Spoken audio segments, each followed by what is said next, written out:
Olá, pessoal. Meu nome é Bianca Oliveira, eu sou nutricionista, especialista em dietas vegetarianas e mestranda em doenças cardiovasculares pela UFRJ. Hoje a gente vai complementar a nossa aula de proteínas. Na aula anterior, a gente falou dos aminoácidos, de um pouco do metabolismo das proteínas e dos alimentos fontes de origem vegetal, tá? De proteína. Agora a gente vai falar da suplementação proteica, da recomendação de proteína e a gente vai fechar com um cardápio, mostrando para vocês como a gente consegue atingir a recomendação de proteínas numa dieta vegana.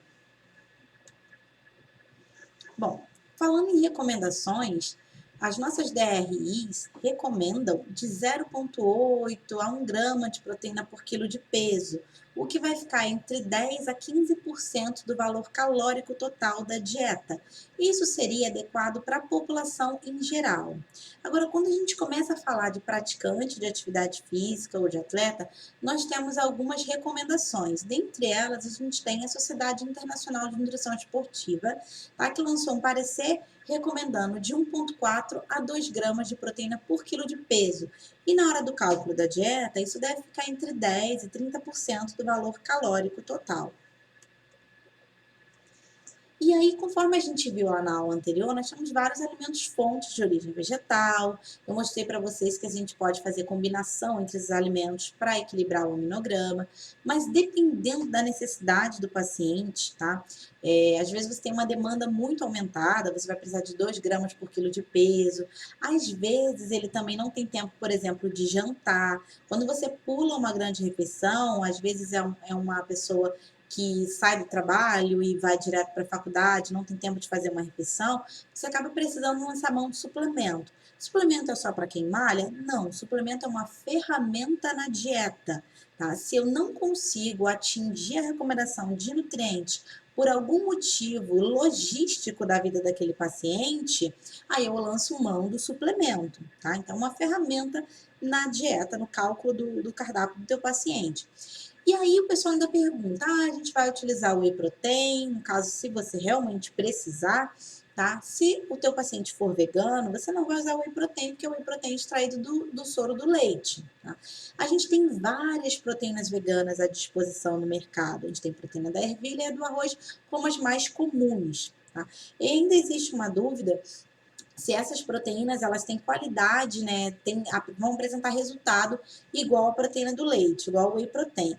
Daí eu trouxe para vocês um trabalho aqui mostrando que esse trabalho ele comparou, né, a whey protein, a proteína do leite, com a proteína do arroz. Foi um ensaio clínico, tá? E onde avaliou o efeito de 8 semanas de suplementação de whey protein ou da proteína do arroz na composição corporal e no desempenho físico. Foi um ensaio randomizado, duplo cego, com intervenção de 8 semanas, onde foi dividido 2 grupos, onde cada grupo tinha 12 homens. Ambos os grupos recebiam dieta com distribuição de macronutrientes igual, 25% de proteína, 25% de gorduras e 50% de carboidrato. E aí os grupos recebiam 48 gramas de proteína isolada do leite ou a do arroz num pós-treino de resistência. E o que eles avaliaram aí? Foi que o consumo da proteína isolada do arroz após o exercício de resistência diminuiu a massa de gordura, aumentou a massa corporal magra e a hipertrofia do músculo esquelético com poder e forças comparáveis ao whey protein, a nossa proteína do leite. Então aqui a gente tem um ensaio clínico, que é um bom nível de evidência científica, mostrando que a proteína do arroz se equiparou à proteína do leite.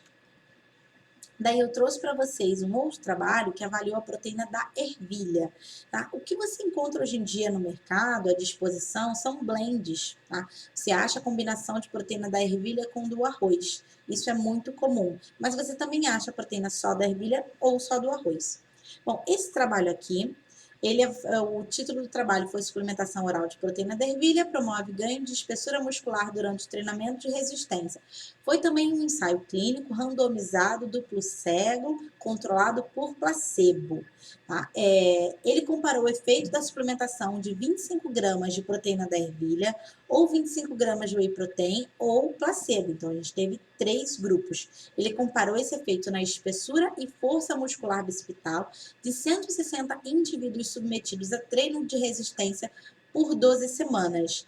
E eles colocaram indivíduos que estavam anteriormente há pelo menos 6 meses sem treinamento. E qual foi o resultado, conclusão desse trabalho?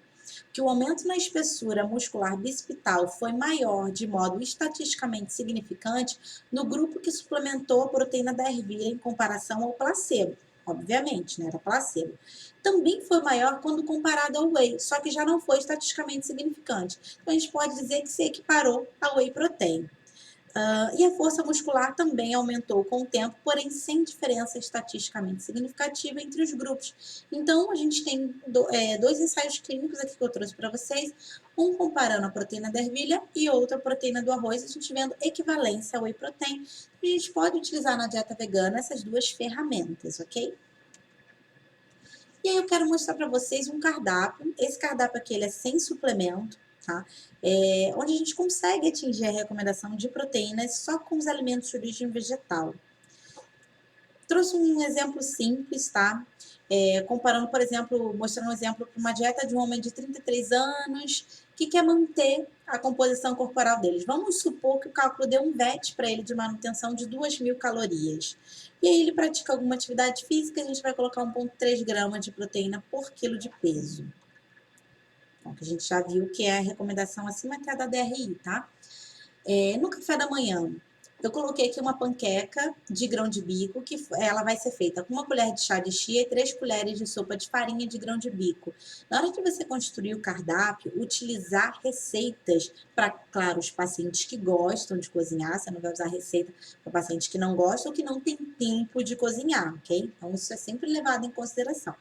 Mas para quem tem tempo de cozinhar ou gosta, é sempre legal você colocar receitas que vai fazer o teu paciente fugir da rotina, aderir melhor à dieta, ter prazer por aquela dieta.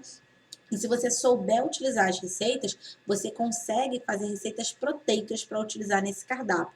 Então, por exemplo, a farinha de grão de bico, ela é bem proteica, tá? E ela dá muito certo para fazer panquequinhas. Então, vamos supor que nesse café da manhã seja uma panqueca feita com farinha de grão de bico e chia, recheada com pasta de amendoim, que também é um alimento proteico.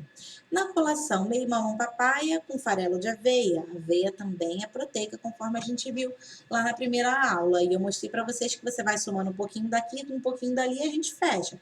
Uma colher de sopa de pasta de amendoim ali, outra de aveia aqui. Você vai somando os alimentos para fechar o cálculo dietético. No almoço, uma escumadeira de arroz integral, uma concha de feijão, aí couve com batata baroa, cenoura, uma saladinha de cenoura com alface. E aí, por que eu coloquei para pôr semente de girassol e gergelim na dieta? Porque o gergelim é rico em cálcio, né? A semente de girassol é rica em proteína também. E quando você vai somando esses alimentos, você fecha a distribuição de nutrientes. E aí a gente coloca um sumo de limão nessa salada para otimizar a absorção do ferro, tá?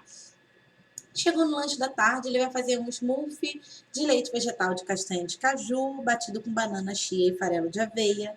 No jantar, quinoa com feijão branco, com agrião refogado e brócolis ao vapor, beterraba cozida. Novamente a gente põe gergelim ali em cima, o óleo de linhaça extra virgem que a gente viu lá na nossa aula de ômega 3 e uma tangerina, que é uma fruta rica em vitamina C, para otimizar também a absorção do ferro. Na ceia, 8 castanhas de caju, uma castanha do Pará e sementinha de abóbora. E olha só como é que ficou a distribuição dessa dieta.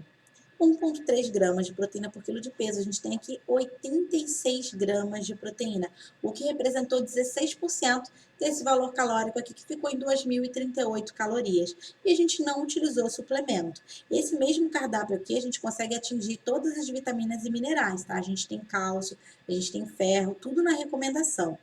Então, a gente viu que sem o uso de suplemento, dá para fazer uma dieta bem proteica, tá? E se precisar, se você não conseguir atingir por algum motivo a recomendação desse paciente, você ainda pode lançar mão daqueles suplementos que eu mostrei anteriormente. Bom, agradeço a participação de vocês, tá? Aguardo vocês no nosso próximo vídeo. Até lá!